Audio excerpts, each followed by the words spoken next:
प्यारे विद्यार्थियों, मेरे वालों सारिਆਂ ਨੂੰ प्यार भरी सत श्री अकाल। मैं कुलविंदर सिंह, पंजाबी मास्टर, सरकारी सैकेंडरी स्कूल ਚੱਕ ਗਿਲਜੇਵਾਲਾ, ਜ਼ਿਲ੍ਹਾ ਸ਼੍ਰੀ ਮੁਕਤਸਰ ਸਾਹਿਬ।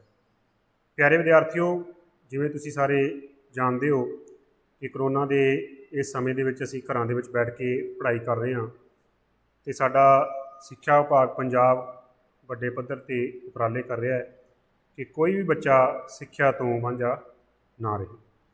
तो इस करके असी कोशिश कर रहे हैं कि हर संभव साधन के नाल सिक्ख्या तुहाडे तक पहुँचे।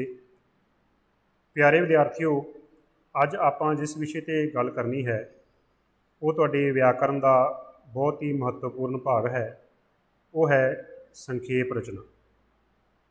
प्यारे विद्यार्थियों, संखेप रचना करनी अपने आप में एक कला होंदी है। आपां कई बार अपने पुराने बजुर्गों तो गल्लां सुनते हुंदे हां कि कुज्जे दे विच समंदर बंद करना। हुण इह आपां नूं भी पता है कि जिहड़ा समंदर है उहनूं कुज्जे दे विच बंद नहीं किया जा सकदा, पर इह कुछ गल्लां नूं समझाउण दे तरीके हुंदे है कि जिहड़ी बहुत वड्डी गल है उहनूं थोड़े ही शब्दां दे विच ते प्रभावशाली तरीके नाल कह देना, यही संखेपता अखवाउंदा है। बच्चों, जिहड़ी संखेपता है ये साडे जीवन के हर खेत्र में काम आउंदी है। जे असीं काम करना है उहदे विच असीं फलाह नूं घटा सकदे हां, जे असीं बोलना है असीं उहदे भी फलाह नूं घटा सकदे हां, जे असीं लिखना है असीं उहदे फलाह नूं भी घटा सकदे हां। तां संखेपता जिहड़ी है वो हर जगह सानूं काम आउंदी है ते नाले वो साडा जीवन दे विच प्रभाव भी वधाउंदी है। ਇਹਦੇ ਨਾਲ ਸੰਬੰਧਿਤ ਮੈਂ ਬਜ਼ੁਰਗਾਂ ਤੋਂ ਸੁਣੀ ਇੱਕ ਛੋਟੀ ਜਿਹੀ ਤੁਹਾਨੂੰ ਗੱਲ ਸੁਣਾਉਣਾ ਹੈ ਕਿ ਕਿਸੇ ਗੱਲ ਨੂੰ ਸੰਖੇਪ ਕਰਨ ਦੀ ਕਲਾ ਕੀ ਹੁੰਦੀ ਹੈ। ਕਹਿੰਦੇ ਇੱਕ ਵਾਰ ਇੱਕ ਬਜ਼ੁਰਗ ਔਰਤ ਸੀ ਅਤੇ ਉਹਦੇ ਪਰਿਵਾਰ ਵਿੱਚ ਹੋਰ ਕੋਈ ਨਹੀਂ ਸੀ, ਉਹਦੇ ਕੋਈ ਬੱਚਾ ਨਹੀਂ ਸੀਗਾ, ਸਿਰਫ ਉਹ ਅਤੇ ਉਹਦੇ ਜਿਹੜੇ ਘਰ ਵਾਲਾ ਹੈ ਉਹ ਰਹਿੰਦੇ ਸੀਗੇ ਅਤੇ ਉਹ ਰੱਬ ਦੀ भगत नहीं सी, कहते रब की भगती करती सी। तो जिवें आपां नाटकां 'च देखते हैं कि कोई बंदा भगती करता है तो एक दिन रब आके प्रगट हो जाता। तो कहानी बजुर्ग सुनाते होंगे है कि उवें एक दिन रब प्रगट हो गया तो उस माता नूं कहा कि माता तेरी भगती तो मैं बहुत खुश हाँ, तो हुण तू कोई वर मंग जिहड़ी चीज़ की तैनूं कमी है। तो कहते रब ने कहा पर माता शर्त एक है कि तू जिहड़ा वर है वो एक ही मंगना है। हुण जिहड़ी माता है वो तो बेचारी घरों भी गरीब है, घर भी है नहीं, पुत्त भी है नहीं, घर दे विच कोई पशु डंगर भी है नहीं, जिहदे करके ना घर दे विच कोई दुध रोटी का प्रबंध है। इस करके समस्यावां बहुत है। तो उहदे सामने समस्या खड़ी हो गई कि मंगे तो की मंगे। तो फिर कहते हैं कि सियाणे जिहड़े मनुख हुंदे है, समझदार मनुख हुंदे है, वो सियाणे ही हुंदे है तो अपनी समझदारी फिर इहो जिहे मौक़िਆਂ ते वरतदे है। कहते फिर माता ने उस रब नूं कहा कि ठीक है मैं इक्को चीज़ मंगनी है, जिवें तुसीं कहा है कि मैं एक बार मंग सकदी हाँ आपदी भगती के अनुसार, तो मैं एक ही वर मंगदी हाँ। तो मेरा जिहड़ा वर है वो ये है कि मैं सोने की मधानी नाल अपनी नूह नूं दुध रिड़कदी वेखना है। तो बच्चों, माता ने कहा कि मैं सोने की मधानी नाल अपनी नूह नूं दुध रिड़कदे वेखना है। हुण माता की काबलियत वेख के कहते रब भी हैरान हो गया भी जे माता आपदी नूह नूं सोने की मधानी नाल दुध रिड़कदी वेखूगी तो घरे नूह तो फिर तां ही आऊगी ना जे माता दे पुत्त होऊगा, तो फिर दुध कित्थों आउणा है?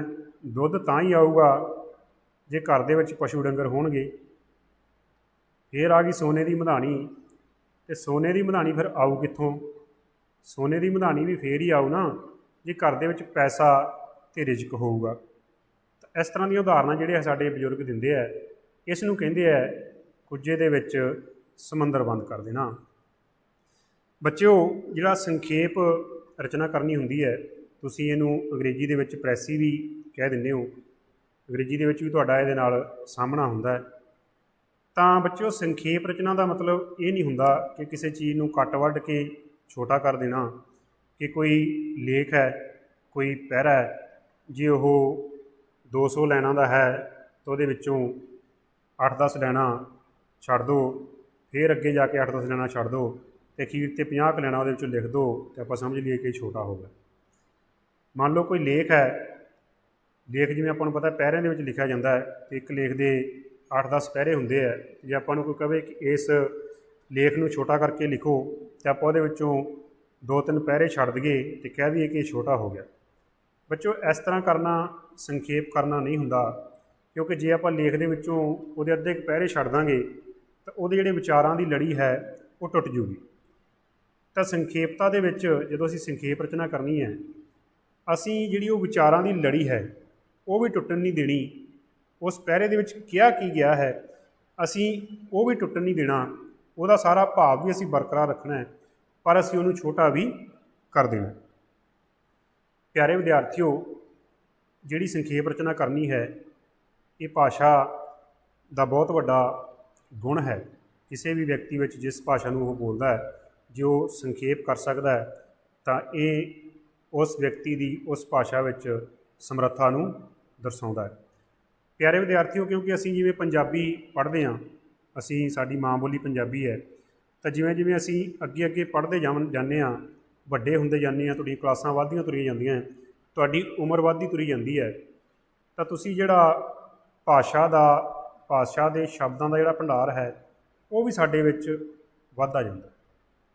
ਤਾਂ ਬਹੁਤ ਸਾਰੇ ਜਿਹੜੇ ਸ਼ਬਦ ਹੈ ਉਹ ਸਾਡੇ ਕੋਲ ਇਕੱਠੇ ਹੋ ਜਾਂਦੇ ਹੈ, ਤਾਂ ਉਸ ਤੋਂ ਬਾਅਦ ਉਹਨਾਂ ਸ਼ਬਦਾਂ ਨੂੰ ਕਿਸੇ ਬੋਲਣ ਸਮੇਂ ਅਸੀਂ ਕਈ ਵਾਰ ਸੰਭਾਲ ਨਹੀਂ ਪਾਉਂਦੇ ਅਤੇ ਉਹਦਾ ਬਹੁਤ ਸਾਰਾ ਖਿਲਾਰਾ ਪੈ ਜਾਂਦਾ।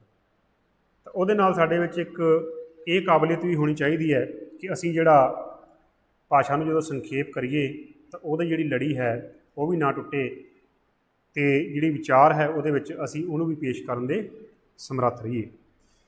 ਆਪਾਂ ਕਈ ਵਾਰੀ ਬੱਚੋ ਸੋਚਦੇ ਹਾਂ ਅਸਲ ਦੇ ਵਿੱਚ ਜਿਹੜੀ ਸੰਖੇਪਤਾ ਹੈ ਉਹ ਸਮੇਂ ਦੀ ਜ਼ਰੂਰਤ ਬਣ ਚੁੱਕੀ ਹੈ।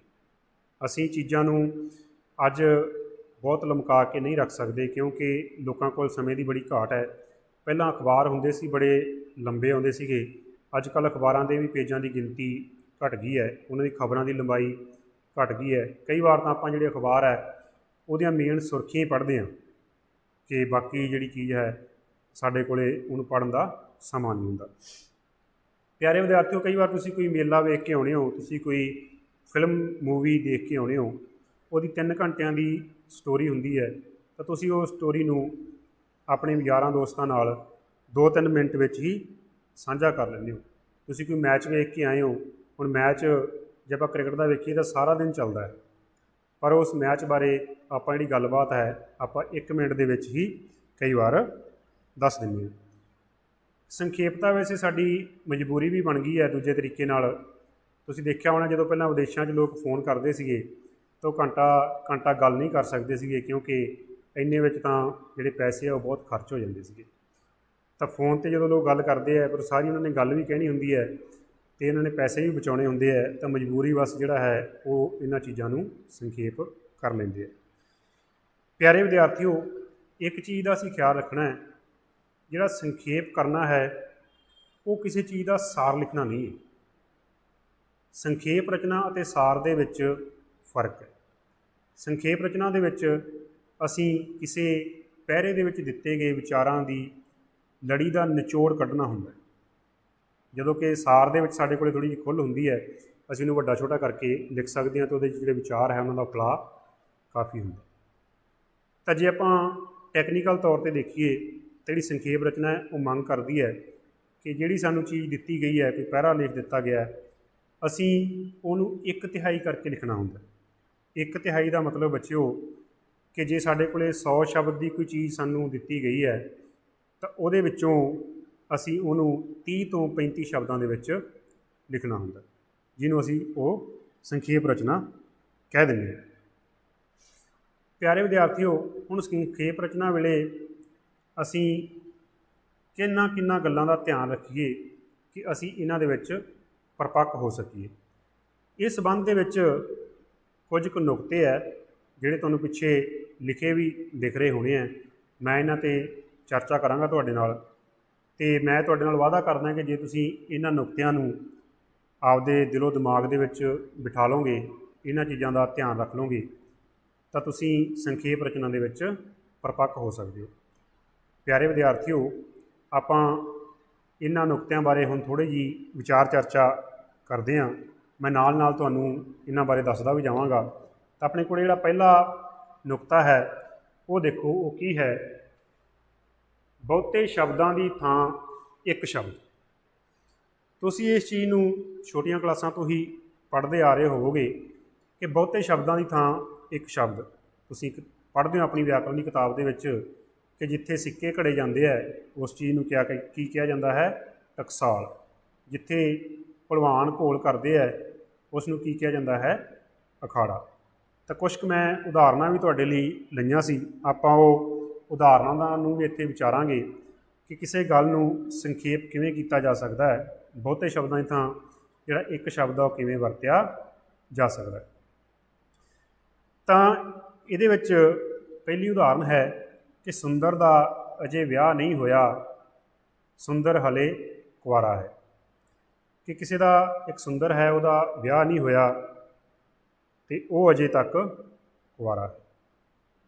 ਠੀਕ ਹੈ। ਹੁਣ ਇਹਦੇ ਵਿੱਚ ਜੇ ਅਸੀਂ ਦੋ ਵਾਕ ਆ ਗਏ ਅਤੇ ਜੇ ਅਸੀਂ ਉਹਨੂੰ ਇਹੀ ਲਿਖ ਦਈਏ ਕਿ ਸੁੰਦਰ ਅਣਵਿਆਹਿਆ ਹੈ। ਪਹਿਲੇ ਦੇ ਵਿੱਚ ਅਸੀਂ ਤਕਰੀਬਨ 8 ਸ਼ਬਦ ਬੋਲੇ ਸੀ ਅਤੇ ਦੂਜੇ ਦੇ ਵਿੱਚ ਸਾਡੇ ਕੋਲ ਸ਼ਬਦ ਆ ਗਏ 3। ਗੱਲ ਉਹੀ ਹੋ ਗਈ, ਭਾਵ ਉਹੀ ਹੋ ਗਿਆ, ਅਰਥ ਉਹੀ ਹੋ ਗਿਆ, ਪਰ ਜਿਹੜਾ ਸਾਡਾ ਵਾਕ ਹੈ ਉਹ ਇੰਨਾ ਛੋਟਾ ਹੋ ਗਿਆ ਕਿ ਸੁੰਦਰ ਦਾ ਅਜੇ ਤੱਕ ਵਿਆਹ ਨਹੀਂ ਸੀ ਹੋਇਆ। ਇੰਨੇ ਸ਼ਬਦਾਂ ਨੂੰ ਅਸੀਂ ਕਹਿ ਤਾ ਸੁੰਦਰ ਅਣਵਿਆਹਿਆ ਹੈ, ਸਿਰਫ 3 ਸ਼ਬਦਾਂ ਦੇ ਵਿੱਚ। ਇਸ ਦਾ ਇੱਕ ਹੋਰ ਨਮੂਨਾ ਤੁਸੀਂ ਵੇਖੋ, ਸਾਰਾ ਅਸਮਾਨ ਬੱਦਲਾਂ ਨਾਲ ਭਰਿਆ ਹੋਇਆ ਸੀ। ਕਿ ਸਾਰਾ ਅਸਮਾਨ ਬੱਦਲਾਂ ਨਾਲ ਭਰਿਆ ਹੋਇਆ ਹੈ। ਜੇ ਅਸੀਂ ਦੇਖੀਏ ਤਾਂ ਇਹਦੇ ਵਿੱਚ 7 ਤੋਂ 8 ਸ਼ਬਦ ਹਨ। ਤਾਂ ਜੇ ਅਸੀਂ ਇਹਨੂੰ ਸੰਖੇਪ ਕਰਕੇ ਲਿਖੀਏ ਤਾਂ ਅਸੀਂ ਇਹਨੂੰ ਇਵੇਂ ਵੀ ਲਿਖ ਸਕਦੇ ਹਾਂ ਕਿ ਬੱਦਲਵਾਈ ਹੋਈ ਪਈ ਹੈ। ਅਸਮਾਨ ਵਿੱਚ ਬੱਦਲਵਾਈ ਹੋਈ ਪਈ ਹੈ, ਇਹ ਥੋੜ੍ਹਾ ਵਿਸਥਾਰ ਆ ਗਿਆ। ਅਤੇ ਜੇ ਅਸੀਂ ਸਿੱਧਾ ਇਹ ਕਹਿ ਦਈਏ ਕਿ ਬੱਦਲਵਾਈ ਹੋਈ ਪਈ ਹੈ ਤਾਂ ਸੁਣਨ ਵਾਲੇ ਨੂੰ ਪਤਾ ਹੁੰਦਾ ਹੈ ਕਿ ਜਿਹੜਾ ਬੱਦਲ ਹੈ ਉਹ ਅਸਮਾਨ 'ਤੇ ਹੀ ਚੜ੍ਹਦੇ ਆ। ਠੀਕ ਹੈ। ਤਾਂ ਇਹ ਸੰਖੇਪਤਾ ਦੀਆਂ ਕੁਛ ਉਦਾਹਰਨਾਂ ਹੈ ਕਿ ਬਹੁਤੇ ਸ਼ਬਦਾਂ ਦੀ ਥਾਂ ਅਸੀਂ ਕੋਸ਼ਿਸ਼ ਕਰਨੀ ਹੈ ਕਿ ਜੇ ਉਸ ਵਾਕਾਂ ਦੇ ਵਿੱਚ ਇੱਕ ਸ਼ਬਦ ਵਰਤਿਆ ਜਾ ਸਕਦਾ ਹੈ ਜਿਹੜਾ 2-3 ਵਾਕਾਂ ਦੇ ਜਿਹੜੇ ਅਰਥ ਹੈ ਉਹਨਾਂ ਨੂੰ ਪ੍ਰਗਟ ਕਰ ਦੇਵੇ। ਤਾਂ ਇਹ ਪਹਿਲਾ ਨੁਕਤਾ ਹੈ ਜਿਹੜਾ ਤੁਸੀਂ ਧਿਆਨ ਦੇ ਵਿੱਚ ਰੱਖਣਾ ਹੈ, ਬਹੁਤੇ ਸ਼ਬਦਾਂ ਦੀ ਥਾਂ ਇੱਕ ਸ਼ਬਦ। ਹੁਣ ਪਿਆਰੇ ਵਿਦਿਆਰਥੀਓ, ਆਪਾਂ ਇਹਦਾ ਦੂਸਰਾ ਨੁਕਤਾ ਵਿਚਾਰਾਂਗੇ, ਢੁਕਵੇਂ ਮੁਹਾਵਰੇ, ਵਾਕਾਂਸ਼ ਜਾਂ ਅਖੌਤ ਦੀ ਵਰਤੋਂ। ਪਿਆਰੇ ਵਿਦਿਆਰਥੀਓ, ਆਪਾਂ ਆਪਣੇ ਸਿਲੇਬਸ ਦੇ ਵਿੱਚ ਤੁਸੀਂ ਮੁਹਾਵਰੇ ਅਤੇ ਅਖਾਣ ਆਪਾਂ ਪੜ੍ਹਦੇ ਹਾਂ। ਅਸਲ ਦੇ ਵਿੱਚ ਜਿਹੜੇ ਮੁਹਾਵਰੇ ਅਤੇ ਅਖਾਣ ਹੈ ਉਹ ਸਿਆਣੇ ਦੇ ਆਖਣ ਨੂੰ ਕੁੱਜੇ ਵਿੱਚ ਸਮੁੰਦਰ ਬੰਦ ਕਰਨ ਵਾਲੀ ਗੱਲ ਹੁੰਦੀ ਹੈ। ਅਤੇ ਉਹਦੇ ਵਿੱਚ ਬਹੁਤ ਸਾਰੀਆਂ ਜਿਹੜੀ ਗੱਲਾਂ ਹੈ ਉਹਨਾਂ ਨੂੰ ਇਕੱਠੇ ਕਰਕੇ ਲਿਖ ਦਿੱਤਾ ਜਾਂਦਾ ਹੈ ਅਤੇ ਇੱਕ ਮੁਹਾਵਰੇ ਦਾ ਜਿਹੜਾ ਅਰਥ ਹੈ ਉਹ ਕਿੰਨਾ ਵੱਡਾ ਨਿਕਲਦਾ ਹੈ ਇਹ ਆਪਾਂ ਪੜ੍ਹਦੇ ਹਾਂ। ਅਤੇ ਇਹਦੀਆਂ 1-2 ਉਦਾਹਰਨਾਂ ਮੈਂ ਤੁਹਾਨੂੰ ਦੱਸਦਾ। ਇਹਦੇ ਵਿੱਚ ਲਿਖਿਆ ਹੈ ਕਿ ਸੰਤੋਖ ਨੂੰ ਕੋਈ ਪੁੱਛਦਾ ਕਿਛਦਾ ਹੀ ਨਹੀਂ, ਸੰਤੋਖ ਨੂੰ ਕੋਈ ਪੁੱਛਦਾ ਕਿਛਦਾ ਹੀ ਨਹੀਂ, ਉਸ ਦੀ ਕਹੀ ਕਿਸੇ ਗੱਲ ਵੱਲ ਕੋਈ ਧਿਆਨ ਨਹੀਂ ਦਿੰਦਾ। ਕਿ ਸੰਤੋਖ ਨੂੰ ਕੋਈ ਪੁੱਛਦਾ ਕਿਛਦਾ ਨਹੀਂ ਅਤੇ ਉਹਦੀ ਕਹੀ ਗੱਲ ਵੱਲ ਕੋਈ ਧਿਆਨ ਨਹੀਂ ਦਿੰਦਾ। ਇਹਦੇ ਵਿੱਚ ਤਕਰੀਬਨ 16-17 ਸ਼ਬਦ ਆ ਗਏ। ਹੁਣ ਇੰਨੀ ਗੱਲ ਨੂੰ ਅਸੀਂ ਦੂਜੇ ਸ਼ਬਦਾਂ ਵਿੱਚ ਵੀ ਕਹਿ ਸਕਦੇ ਹਾਂ ਜਿਹਦੇ ਨਾਲ ਉਹਦੇ ਵਿੱਚ ਬੜੀ ਸੰਖੇਪਤਾ ਆ ਜੂਗੀ। ਜੇ ਅਸੀਂ ਮੁਹਾਵਰਾ ਇੱਥੇ ਵਰਤ ਲਈਏ, ਜੇ ਢੁਕਵਾਂ ਅਖਾਣ ਹੋਵੇ ਤਾਂ ਅਸੀਂ ਉਹਨੂੰ ਵੀ ਵਰਤ ਸਕਦੇ ਹਾਂ। ਇੱਥੇ ਇਹਨਾਂ ਨੇ ਵਾਕੰਸ਼ ਵਰਤਿਆ, ਸੰਤੋਖ ਨਾ ਤਿੰਨਾਂ ਵਿੱਚ ਨਾ 13 ਵਿੱਚ। ਇਹ ਜਿਹੜਾ ਸੰਤੋਖ ਹੈ ਉਹ ਨਾ ਤਿੰਨਾਂ ਵਿੱਚ ਹੈ ਨਾ 13 ਵਿੱਚ। ਤਾਂ ਕਿੰਨਾ ਵੱਡੀ ਗੱਲ ਪਹਿਲਾਂ ਕਹੀ ਸੀ ਤੇ ਉਹਨੂੰ ਜਮਾ ਕੁੱਜੇ ਵਿੱਚ ਬੰਦ ਕਰਨ ਵਾਲੀ ਗੱਲ ਹੋ ਗਈ।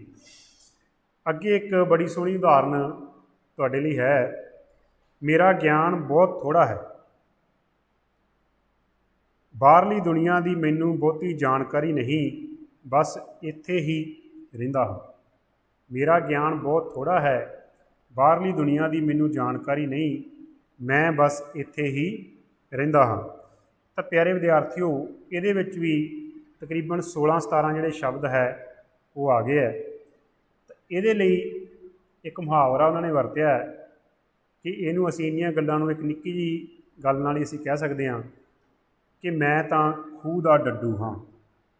ਹੁਣ ਦੇਖੋ ਕਿੱਡੀ ਵੱਡੀ ਗੱਲ ਸੀ, ਕਿੱਡਾ ਲੰਬਾ ਲਮਕਾ ਸੀ ਉਹਦੇ ਵਿੱਚ, ਅਤੇ ਇੱਕ ਮੁਹਾਵਰੇ ਨੇ ਉਹਨੂੰ ਬਿਲਕੁਲ ਛੋਟਾ ਕਰਤਾ। ਸਿਰਫ ਉਹਦੇ 6-7 ਸ਼ਬਦ ਹੀ ਜਿਹੜੇ ਉਹ ਬਣੇ। ਤਾਂ ਪਿਆਰੇ ਵਿਦਿਆਰਥੀਓ, ਇਹਦੇ ਵਿੱਚ ਆਪਾਂ ਜਿਹੜਾ ਤੀਸਰਾ ਨੁਕਤਾ ਹੈ ਉਹਨੂੰ ਵੀ ਆਪਾਂ ਵਿਚਾਰ ਲਈਏ, ਆਪਾਂ ਦੇਖ ਲਈਏ। ਆਪਣੇ ਪਹਿਲੇ 2 ਨੁਕਤੇ ਸੀਗੇ, ਇਹਨਾਂ ਨੂੰ ਨੋਟ ਤੁਸੀਂ ਜ਼ਰੂਰ ਕਰਨਾ ਹੈ ਕਿਉਂਕਿ ਲੰਬਾ ਟਾਈਮ ਤੁਹਾਡੇ ਕੰਮ ਆਉਣਗੇ। ਬਹੁਤੇ ਸ਼ਬਦਾਂ ਦੀ ਥਾਂ ਇੱਕ ਸ਼ਬਦ ਸਾਡਾ ਪਹਿਲਾ ਨੁਕਤਾ ਸੀ। ਸਾਡਾ ਦੂਸਰਾ ਨੁਕਤਾ ਸੀ ਢੁਕਵੇਂ ਮੁਹਾਵਰੇ, ਵਾਕਾਂਸ਼ ਅਤੇ ਅਖੌਤ ਦੀ ਵਰਤੋਂ ਕਰ ਸਕਦੇ ਹਾਂ ਅਸੀਂ। ਅਖੌਤ ਮਤਲਬ ਅਖਾਣ। ਤੀਸਰਾ ਹੈ ਸਜਾਵਟ ਲਈ ਵਰਤੇ ਸ਼ਬਦਾਂ ਨੂੰ ਛੱਡ ਦੇਣਾ। ਪਿਆਰੇ ਵਿਦਿਆਰਥੀਓ, ਜਿਵੇਂ ਔਰਤਾਂ ਸਜਾਵਟ ਵਾਸਤੇ ਬਹੁਤ ਸਾਰੇ ਗਹਿਣੇ ਪਹਿਨਦੀਆਂ ਅਤੇ ਮਰਦ ਵੀ ਬਹੁਤ ਸਾਰੇ ਗਹਿਣੇ ਪੁਰਾਣੇ ਸਮੇਂ ਦੇ ਵਿੱਚ ਪਹਿਨਦੇ ਸੀ ਅਤੇ ਕੁਛ ਅੱਜ ਵੀ ਪਹਿਨੇ ਜਾਂਦੇ ਆ। ਉਹਦੇ ਨਾਲ ਅਸੀਂ ਆਪਦੇ ਸਰੀਰ ਨੂੰ ਸਜਾਉਂਦੇ ਹਾਂ। ਉਸੇ ਤਰ੍ਹਾਂ ਹੀ ਜਦੋਂ ਕੋਈ ਲਿਖਤ ਹੁੰਦੀ ਹੈ ਤਾਂ ਉਹਨੂੰ ਸਜਾਉਣ ਵਾਸਤੇ ਕੁਝ ਕੁ ਜਿਹੜੇ ਸ਼ਬਦ ਹੈ ਉਹਨਾਂ ਦੀ ਵਰਤੋਂ ਕੀਤੀ ਜਾਂਦੀ ਹੈ, ਜਿਨ੍ਹਾਂ ਨੂੰ ਅਸੀਂ ਕਈ ਵਾਰੀ ਕਹਿ ਦਿੰਦੇ ਹਾਂ ਕਿ ਇਹ ਤਾਂ ਭਾਸ਼ਾ ਨੂੰ ਸੁੰਦਰ ਬਣਾਉਣ ਵਾਸਤੇ, ਭਾਸ਼ਾ ਨੂੰ ਸ਼ਿੰਗਾਰਨ ਵਾਸਤੇ ਇਹਨਾਂ ਸ਼ਬਦਾਂ ਦੀ ਵਰਤੋਂ ਕੀਤੀ ਗਈ ਹੈ। ਤਾਂ ਇਹਦੇ ਵਿੱਚ ਦੇਖੋ ਉਦਾਹਰਨ ਦੇ ਵਿੱਚ ਉਹਦਾ ਮੱਥਾ ਸੂਰਜ ਵਾਂਗ ਚਮਕਦਾ ਸੀ, ਚਿਹਰਾ ਇਸ ਤਰ੍ਹਾਂ ਸੀ ਜਿਵੇਂ ਬੱਦਲਾਂ ਦੇ ਓਹਲਿਓਂ ਚੰਦਰਮਾ ਨਿਕਲਿਆ ਹੋਵੇ। ਇਹ ਵੀ ਕਿਹਾ ਜਾ ਸਕਦਾ ਹੈ ਕਿ ਉਸ ਦੇ ਚਿਹਰੇ 'ਤੇ ਬਾਲਾਂ ਵਰਗੀ ਮਾਸੂਮੀਅਤ ਝਲਕਦੀ ਸੀ। ਹੁਣ ਇਸ ਉਦਾਹਰਨ ਦੇ ਵਿੱਚ ਬੱਚਿਓ 3 ਵਾਕ ਅਤੇ 3 ਵਾਕਾਂ ਦੇ ਵਿੱਚ 31-32 ਸ਼ਬਦਾਂ ਦੀ ਵਰਤੋਂ ਕੀਤੀ ਗਈ। ਹੁਣ ਦੇਖੋ 3 ਵਾਕ ਹੈ ਅਤੇ 3 ਵਾਕਾਂ ਦੇ ਵਿੱਚ 31-32 ਸ਼ਬਦਾਂ ਦੀ ਵਰਤੋਂ ਕੀਤੀ ਗਈ ਹੈ। ਅਤੇ ਜੇ ਅਸੀਂ ਇਹਨੂੰ ਸੰਖੇਪ ਕਰਕੇ ਲਿਖੀਏ ਤਾਂ ਅਸੀਂ ਇਹਨੂੰ ਐਂ ਵੀ ਲਿਖ ਸਕਦੇ ਹਾਂ, ਉਸ ਦੇ ਚਿਹਰੇ 'ਤੇ ਤੇਜ਼, ਸੁਹੱਪਣ ਅਤੇ ਮਾਸੂਮੀਅਤ ਝਲਕਦੀ ਸੀ। ਹੁਣ ਦੇਖੋ ਇਹ ਤਾਂ ਆਪਣੇ ਕੋਲ ਸਾਰੇ 8-9 ਸ਼ਬਦ ਹੀ ਰਹਿ ਗਏ ਅਤੇ ਪਹਿਲਾਂ ਆਪਣੇ ਕੋਲ ਸ਼ਬਦ ਸੀਗੇ 31-32 ਸ਼ਬਦ, ਤਾਂ ਕਿੰਨਾ ਛੋਟਾ ਹੋ ਗਿਆ। ਇਸ ਤੋਂ ਅੱਗੇ ਪਿਆਰੇ ਵਿਦਿਆਰਥੀਓ, ਆਪਣੇ ਕੋਲ ਚੌਥਾ ਗੁਰ ਹੈ। ਚੌਥੇ ਗੁਰ ਬਾਰੇ ਮਾੜੀ ਜਿਹੀ ਗੱਲ ਕਰ ਲਈਏ ਆਪਾਂ। ਚੌਥਾ ਗੁਰ ਆਪਣੇ ਕੋਲ ਹੈ ਜਿਉਂ ਦੇ ਤਿਉਂ ਦਿੱਤੇ ਸ਼ਬਦਾਂ ਨੂੰ ਸੰਖੇਪ ਕਰਨਾ। ਪਿਆਰੇ ਵਿਦਿਆਰਥੀਓ, ਜਦੋਂ ਭਾਸ਼ਾ ਲਿਖੀ ਜਾਂਦੀ ਹੈ ਤਾਂ ਕਈ ਵਾਰ ਕਿਸੇ ਦੇ ਸ਼ਬਦ ਹੁੰਦੇ ਹੈ ਉਹ ਉਵੇਂ ਹੀ ਵਰਤੇ ਹੁੰਦੇ ਆ ਲਿਖਤ ਦੇ ਵਿੱਚ, ਅਤੇ ਆਪਾਂ ਉਹਨਾਂ ਨੂੰ ਉਵੇਂ ਨਹੀਂ ਵਰਤਣਾ ਹੁੰਦਾ। ਆਪਾਂ ਉਹਨਾਂ ਨੂੰ ਥੋੜ੍ਹਾ ਜਿਹਾ ਸੰਖੇਪ ਕਰ ਲਈਏ ਤਾਂ ਜਿਹੜੀ ਆਪਣੀ ਲਿਖਤ ਦੇ ਵਿੱਚ ਸੰਖੇਪਤਾ ਆ ਜਾਂਦੀ ਹੈ, ਜਿਹੜੇ ਸ਼ਬਦਾਂ ਦੀ ਗਿਣਤੀ ਹੈ ਉਹ ਘੱਟ ਜਾਂਦੀ ਹੈ, ਅਤੇ ਜਿਹੜੀ ਆਪਣੀ ਸੰਖੇਪ ਰਚਨਾ ਦੀ ਲੋੜ ਹੈ ਉਹ ਪੂਰੀ ਹੋ ਜਾਂਦੀ ਹੈ। ਕਿਸ ਤਰ੍ਹਾਂ ਦੀ ਜਿਹੜੀ ਉਦਾਹਰਨ ਹੈ ਉਹ ਦਿੱਤੀ ਗਈ ਹੈ ਕਿ ਵਿਦਿਆਰਥੀ ਨੇ ਸੁਪਰਵਾਈਜ਼ਰ ਨੂੰ ਕਿਹਾ, ਜੀ ਇਹ ਕਾਗਜ਼ ਗਲਤੀ ਨਾਲ ਮੇਰੀ ਜੇਬ ਵਿੱਚ ਰਹਿ ਗਏ, ਮੈਂ ਇਹਨਾਂ ਤੋਂ ਕੁਝ ਨਕਲ ਨਹੀਂ ਕੀਤਾ, ਤੁਸੀਂ ਮੈਨੂੰ ਐਤਕੀ ਮਾਫ਼ ਕਰ ਦਿਓ। ਮੈਂ ਤੁਹਾਡੇ ਅੱਗੇ ਹੱਥ ਜੋੜਦਾ ਹਾਂ ਕਿ ਮੇਰਾ ਸਾਲ ਖਰਾਬ ਹੋ ਜਾਵੇਗਾ, ਮੇਰੇ ਉੱਤੇ ਨਕਲ ਮਾਰਨ ਦਾ ਕੇਸ ਨਾ ਬਣਾਓ ਜੀ। ਹੁਣ ਦੇਖੋ ਇਹਦੇ ਵਿੱਚ ਕਿਸੇ ਵਿਦਿਆਰਥੀ ਦੇ ਕਹੇ ਗਏ ਸ਼ਬਦਾਂ ਨੂੰ ਉਵੇਂ ਲਿਖਿਆ ਹੋਇਆ ਹੈ ਅਤੇ ਇਹਦੇ ਵਿੱਚ ਤਕਰੀਬਨ 49-50 ਸ਼ਬਦਾਂ ਦੀ ਵਰਤੋਂ ਹੋ ਗਈ। ਤਾਂ ਜੇ ਅਸੀਂ ਇਹਨੂੰ ਸੰਖੇਪ ਕਰਕੇ ਲਿਖੀਏ ਤਾਂ ਸਿਰਫ ਇਹ ਇੰਨਾ ਕੀ ਬਣ ਸਕਦਾ ਹੈ ਕਿ ਵਿਦਿਆਰਥੀ ਨੇ ਸੁਪਰਵਾਈਜ਼ਰ ਦੀ ਮਿਹਨਤ ਕਰਦੇ ਹੋਏ ਕਾਗਜ਼ ਲਿਆਉਣ ਵਾਸਤੇ ਖਿਮਾ ਮੰਗੀ, ਜਿਸ ਕਰਕੇ ਸਾਰਾ ਦੇਖੋ ਤੁਸੀਂ 10-11 ਸ਼ਬਦਾਂ ਦੇ ਵਿੱਚ ਹੀ ਸਰ ਗਿਆ। ਤਾਂ ਪਿਆਰੇ ਵਿਦਿਆਰਥੀਓ, ਆਪਾਂ ਇਹਦਾ 5ਵਾਂ ਨੁਕਤਾ ਹੁਣ ਵਿਚਾਰ ਲਈਏ। 5ਵੇਂ ਨੁਕਤੇ ਦੇ ਵਿੱਚ ਕੀ ਕਿਹਾ ਹੈ?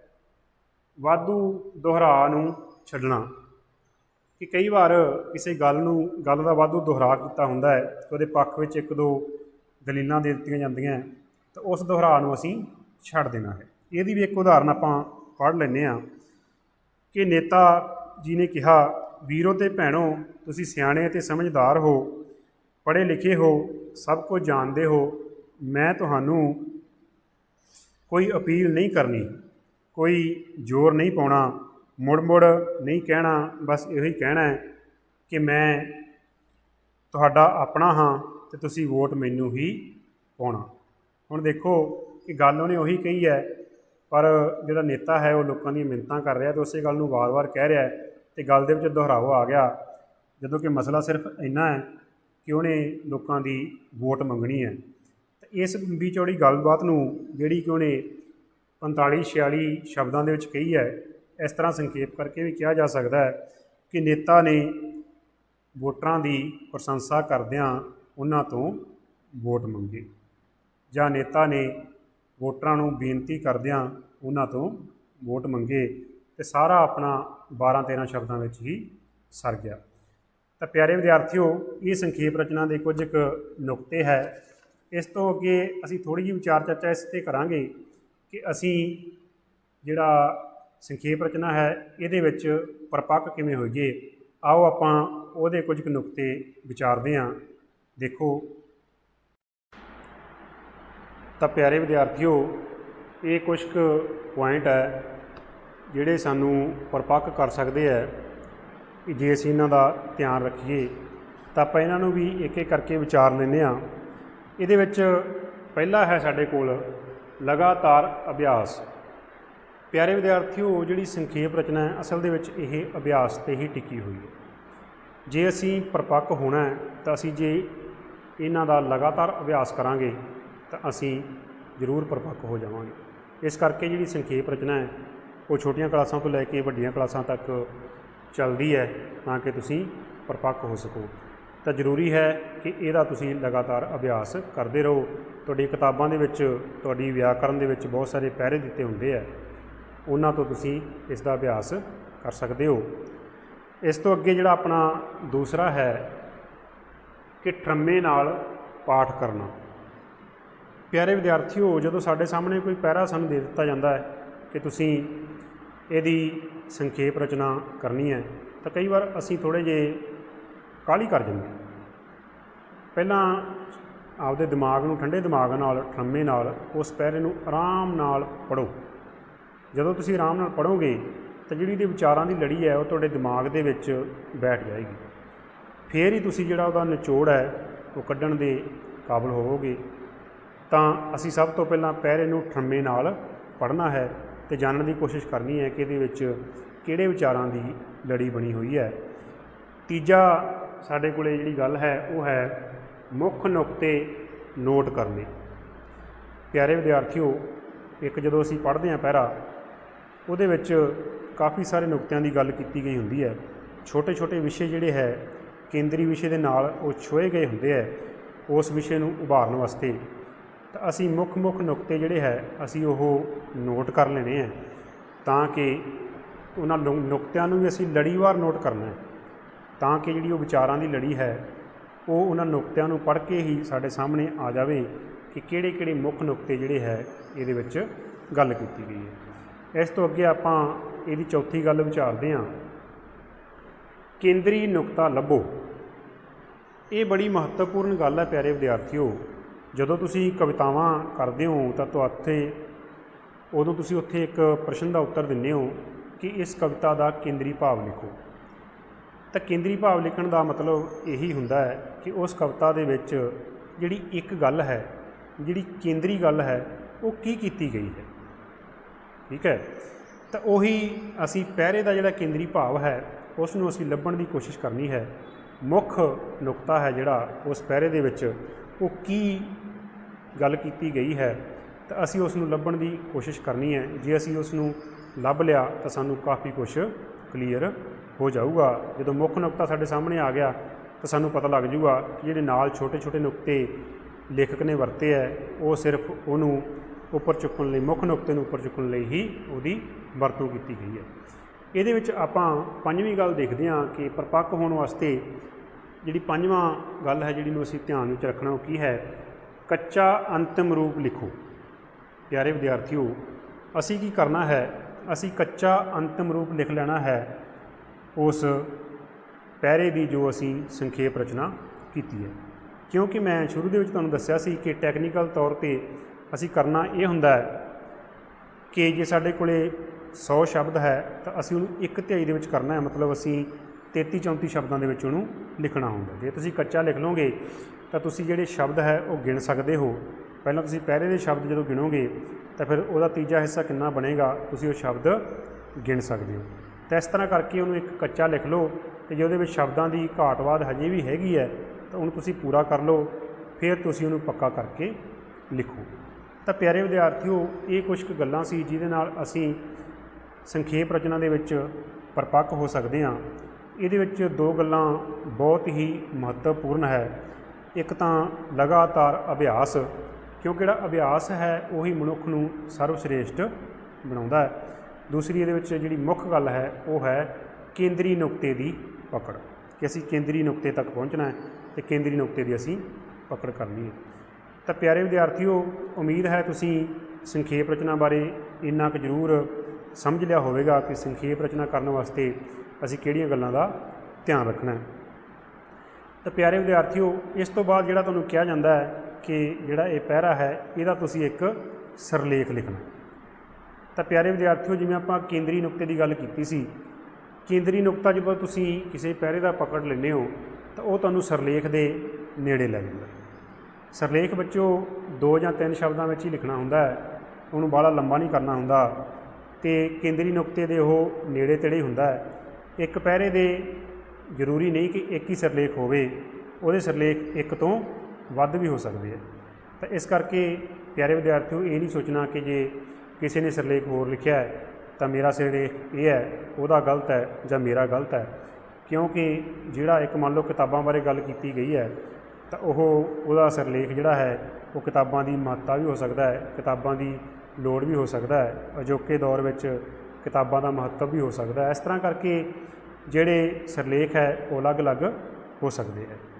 ਤਾਂ ਤੁਸੀਂ ਆਪਦੀ ਵਿਆਕਰਨ ਦੀ ਕਿਤਾਬ ਦੇ ਵਿੱਚ ਤੁਹਾਡੇ ਸੰਖੇਪ ਰਚਨਾ ਕਰਨ ਦੇ ਤਰੀਕੇ ਵੀ ਕੁਝ ਕੁ ਦੱਸੇ ਗਏ ਹੈ, ਕੁਝ ਕੁ ਨੁਕਤੇ ਤੁਹਾਡੇ ਨਾਲ ਮੈਂ ਸਾਂਝੇ ਕੀਤੇ ਹੈ। ਤਾਂ ਸਾਰਿਆਂ ਨੂੰ ਰਲਾ ਕੇ ਇਸ ਜਿਹੜਾ ਸਾਰਾ ਕਨਸੈਪਟ ਹੈ ਇਸ ਨੂੰ ਸਮਝਣਾ ਹੈ। ਅਤੇ ਜਿਹੜਾ ਅਭਿਆਸ ਵਾਸਤੇ ਤੁਹਾਡੇ ਪੈਰੇ ਦਿੱਤੇ ਗਏ ਹੈ ਤੁਹਾਡੀ ਵਿਆਕਰਨ ਦੀ ਕਿਤਾਬ ਦੇ ਵਿੱਚ, ਉਹਨਾਂ ਸਾਰੇ ਹੀ ਪੈਰਿਆਂ ਦਾ ਇੱਕ-ਇੱਕ 2-2 ਕਰਕੇ ਅਭਿਆਸ ਕਰਨਾ ਹੈ ਅਤੇ ਸੰਖੇਪ ਰਚਨਾ ਦਾ ਲਗਾਤਾਰ ਅਭਿਆਸ ਕਰਨਾ ਤਾਂ ਕਿ ਤੁਹਾਡੇ ਵਿੱਚ ਭਾਸ਼ਾ ਦੀ ਪਰਿਪੱਕਤਾ ਆ ਜਾਵੇ।